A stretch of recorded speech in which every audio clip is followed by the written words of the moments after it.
War is hell. Some things are worse. The average infantryman spends seemingly interminable amounts of time slogging, footsore, and toad weary across all sorts of terrain, bearing the enmity of his armor at every step, along with the weight of his weaponry and the rest of his kit. That's bad enough. Then there's battle. Incredible noise of metal on metal, the stink of blood and offal, the screams of the dying, all are horrific. Swords and axes leave ugly wounds for those unfortunate enough not to be killed right away, and after a few hours the flies start buzzing around pools of spilled blood. No prophet of any religion known to humankind spins tales of an eschatology as dark as the fields of battle, because those are the places even the gods fear to go. The war with the Goraks had gone on so long that many of our veterans in our ranks were children or mewling infants when it started, and it was a wonder that our land had enough men not under arms to father the next cadre of fresh-faced recruits which kept arriving, to be so brutally disillusioned that it wasn't all about marching in formation and keeping parade ground uniforms. The lucky ones saw their units only decimated. For most, the casualties were worse. After days of limited skirmishing, the main bodies of the armies came together, and we were back in the maelstrom. The carnage was as bad as any I can remember in my 18 years of service. At the end of the day, with our forces holding the field, a runner came from the headquarters with ominous news. The 60th Heavy Infantry, along with companies of the 38th and 41st Archers and 12th Transport Battalion, have been assigned burial detail, he called. A groan went up from the troops. Burial duty was one of those things worse than hellish. The sun was rapidly settling below the horizon, so we needed to quickly comb through the charnel piles to save any wounded whose injuries weren't completely incapacitating and get them to the field surgeons before shock, the evening chill, and blood loss proved fatal. The sun was rapidly settling below the horizon, so my detachment was assigned a section of the battlefield near the Gorak encampment, where we'd overrun their lines. That was where the nightmare began. Adjoining our area, a squad of archers picked through the leavings of the enemy hordes, looking for salvageable goods. Laughingly, they shouted a warning. Watch out for their pets. We only thought they were kidding. I mean, what army has ever taken pets with it into battle? Especially ones as ludicrous as the Manz. They were the stuff parents used to keep their children quiet and in bed. Just the description of them. Somewhere between the size of a chinchilla and a house cat, with bat-like ears, able to smell people a mile away and ravenously carnivorous. They couldn't be real. Besides, no one had ever seen one. Night fell, and someone scavenged wood for a fire, and we posted pickets after dividing up in 2-hour watches, staggered so that we had 3 sets of eyes to get us through the night. That way, in theory, everyone could get a little sleep, but there'd always be someone keeping an eye open in case anything happened. 3 4-hour shifts were more common for night watches, but it was already really late, and we had to get as many of the bodies buried before the scorching sun baked them and made the decomposing stink that much worse. Damn my luck. I drew the middle watch. That meant 2 hours to try to get to sleep, but then up and ready for 2 more, followed by a final 2 hours of rest before sunrise. In theory, anyway. In practice, it worked more like this. A half an hour of trying to get to sleep, about an hour of fitful sleep, then awake early enough to be alert for watch. After watch, an hour winding down, then 15 minutes or so of sleep before the sun got far enough over the horizon to awaken all but the most bone-weary warrior. Sleep shouldn't have been that difficult.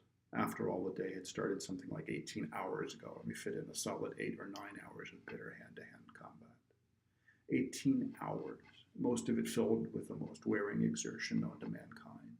The struggle to stay alive, with the reek of blood, piss, and shit, and the screams of the wounded and the dying.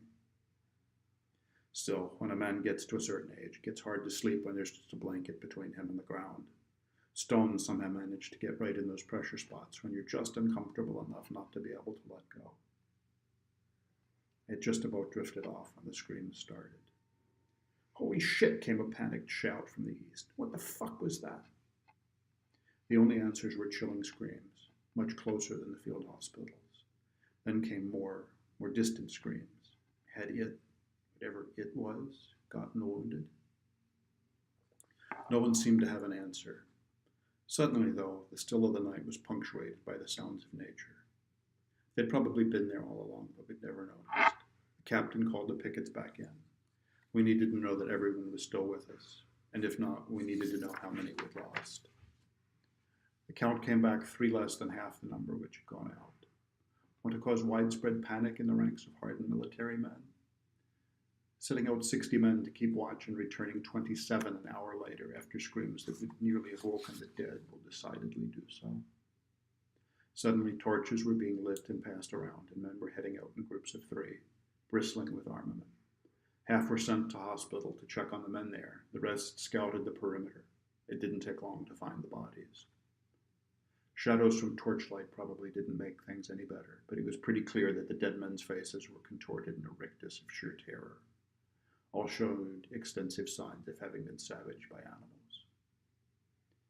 Maybe the Manz weren't as fictional as we'd thought. What the hell were we facing? Every rustle in the underbrush got us jumping. Soon the detachment which had gone to the hospital returned. They reported no survivors of the few hundred wounded who had been there, and were unable to find any of the medical staff. Those dead matched the ones that we'd found. Shortly after, one of the corpsmen burst out of the brush.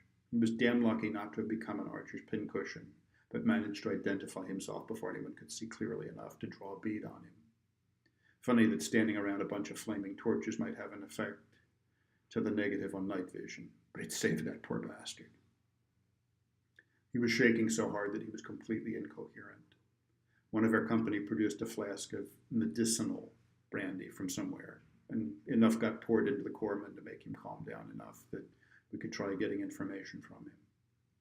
Apparently, there were Wolverine-like creatures out there, black as the night, fast, hunting in packs, and capable of bringing down a man. One of the troopers who heard the description crackled. At least they weren't the Manz. I remember me ma threatening us kids with them. The corpsman blanched. Yeah, that's exactly what they were like. Damn. I ain't thought about those since me and my brother were really little. There was some discussion around the fire. Were they that big or not? Consensus seemed that they were smaller, back along the lines of what I remembered my mother threatening me with when I was a kid. But by that time the sun was well up, and bloated, rotting corpses wait for no man. If we didn't do something with them soon, mythical creatures parents used to keep their kids in check would be the least of our worries, and thanks to the night before, we now had a few hundred extra bodies to bury. The wagoners came along with bags of lime. If you've never buried bodies on the battlefield, you might not know what's involved in it. As much as it'd be nice to give each of our comrades an individual send-off after a battle like this, there are thousands of bodies which will cause lasting health problems if they're not buried quickly. And under the broiling sun, the process of putrefaction would only accelerate. Besides, everyone agreed that the Manz only came out at night. So the troops go out and dig long trenches, the height of a man and as wide. Then lime gets poured in and the layer of bodies get tossed in, followed by another layer of lime and more bodies, and finally more lime.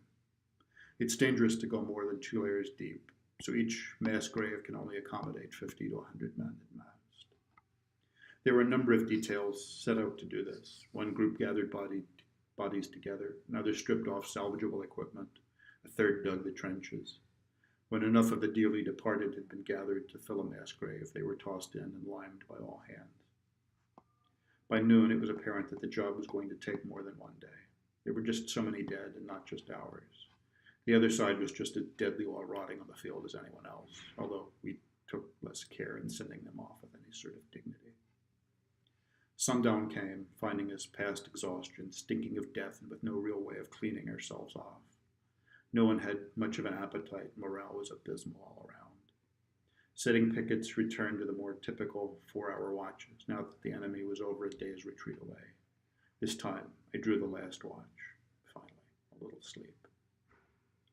Exhaustion must have taken a heavier toll than usual on me. I didn't hear the screams that night until I was on my watch, but apparently there were plenty of them.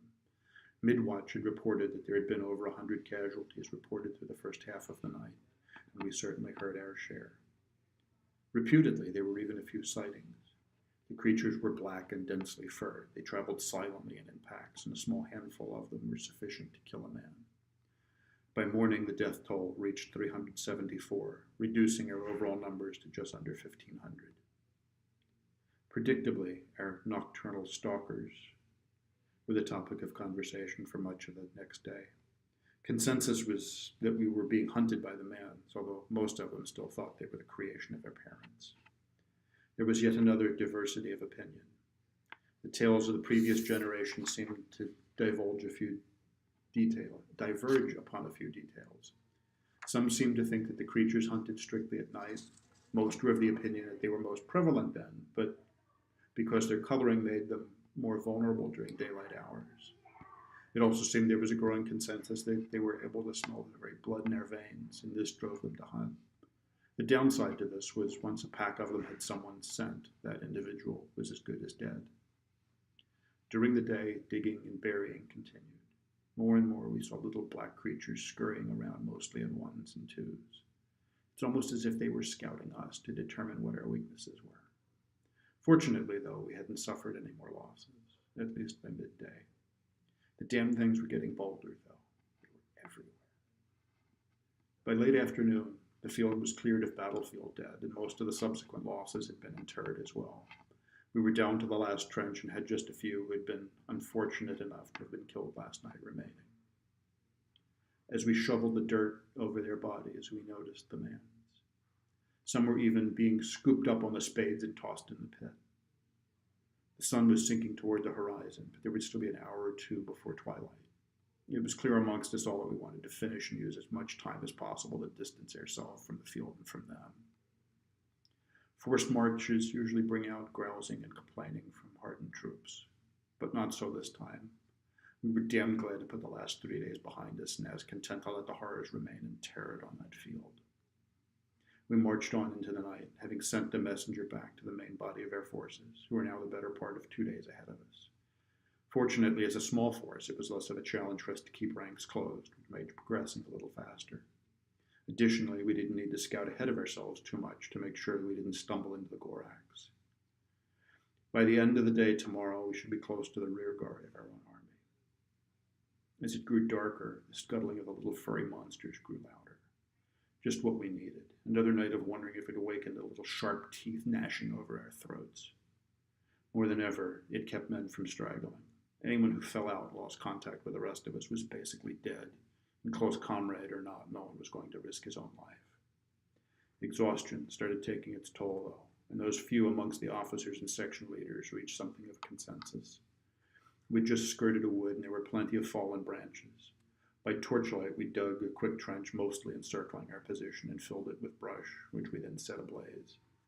By circumvallating our position, we'd hoped that we'd be able to keep the beasties at bay with a minimum of manpower, letting most of us get a well-deserved rest. For once, I managed not to draw an overnight watch. Nothing managed to wake me from sleep that night. Our ring of fire was largely a success. Only a few men were eviscerated during the night, and most of those were from the night watch, stupid enough to walk off alone into the bushes to relieve themselves. With any sense, they'd have gone in small groups and kept a few sword arms there ready to defend each other. That's just common sense any time a force isn't encamped in territory it completely controls and knows to be free of danger. Such stupidity nearly begs for exenteration.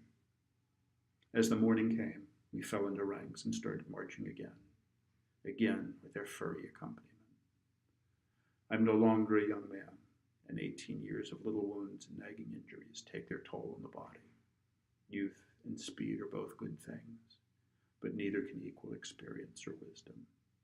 At about midday, the officers and senior non-coms gathered for a little chat while the rest of the force moved on. At about the same time, we realized that we were in grave danger, having lost contact with our units, and we realized one other thing. Every time the Manz attacked, they were what we had in our minds they were. Somehow after that first night, they got smaller and attacked in groups. Then they only attacked individuals who got isolated and took them down efficiently. Then they were upon us, snarling and snapping. At that point, I decided they were just a figment of our collective imagination. Imaginary or not, I ran as if my very life